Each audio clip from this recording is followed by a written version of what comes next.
Yo, what's happening, y'all? You know, I had to bring y'all another episode of Really Uncensored Talk. It's your boy K-Rock, and I'm back.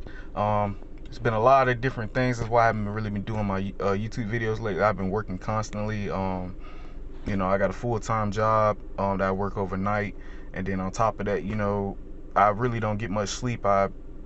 When I'm off work, I do a lot of side gigs like Lyft, DoorDash, Grubhub, Instacart, Ship, you name it. I try to keep myself busy and work. One thing I was always told growing up is the man that don't work don't eat. But that's another topic for another discussion. But with that being said, man, I want to bring y'all to this whole situation here. I want to talk about the Tory Lanez and Meg Thee Stallion situation. I've talked with my friends a lot about this situation, and I told people, I wouldn't judge Tory Lanez until I got, the full scoop on what was actually going on. There was an article that was posted probably sometime last year. Was it last year or was that beginning of this year? It was an article that was posted. Now, initially when they did the fingerprints on the gun, it was multiple fingerprints on the gun. That part I did know before the trial. So with that being said, it was already in my mind like, okay, it wasn't no situation where just one person pulled a gun out and was just shooting. If there's multiple fingerprints on that gun, that should give you a clue that there was maybe some sort of struggle for the possession of the gun. And with that being said, that brings my next tip to one of the things that I got from the trial. Now, obviously, Megan Thee Stallion, her ex-friend or whatever, they're going to stick to whatever story they told prior.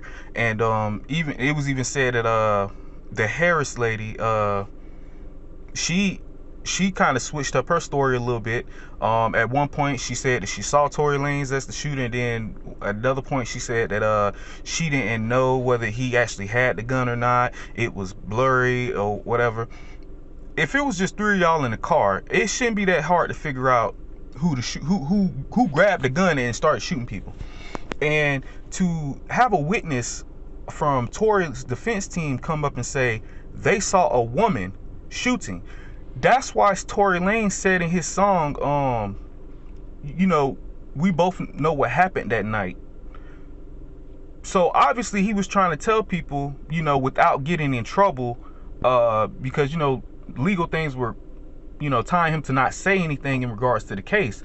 But I think he was trying to let people know through his music that it was more to the story than what Meg went on her live and said, and from what all these other podcasts and radio shows and stuff, and all these articles like Hot 97 and stuff. Everybody basically painted Tory out to be a bad guy. And I think a lot of his music was affected in a way, because Tory Lanez was a big artist.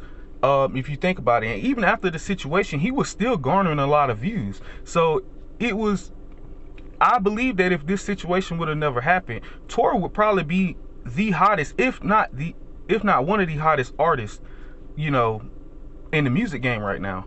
And with that situation, then for the fact, it also kind of affected other rappers that he kind of did music with too, like DaBaby, for example. People seen DaBaby bring him out to Rolling Loud, and then they kind of shunned DaBaby for bringing him out. And then DaBaby went through his own situation where he said something that offended the gay community, and it was just like a ripple effect.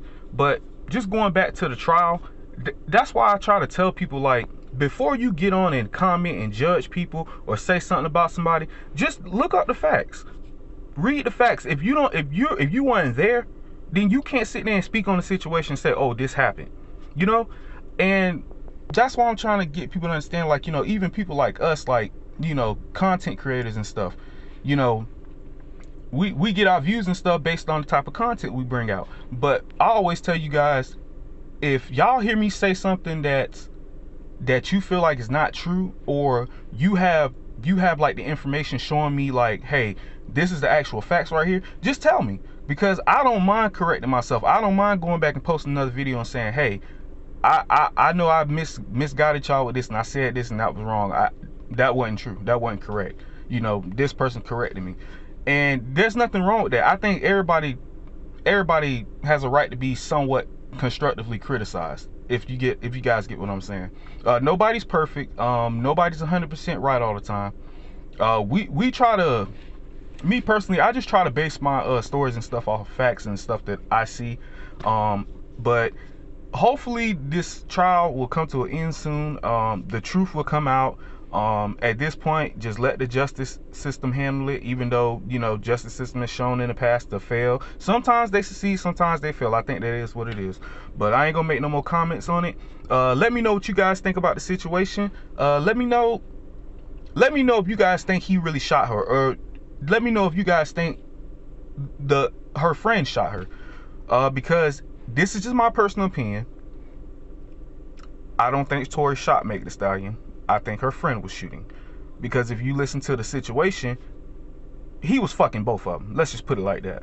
So obviously when you involved with somebody and you find out they messing with somebody that's close to you or whatever, feelings get involved, things tend to happen, and you know, it is what it is. But you know, that's why you need to know who you're dealing with. If you see the red flags of the type of person that you're dealing with, you have to understand those red flags and make the right decisions, because not everybody for you.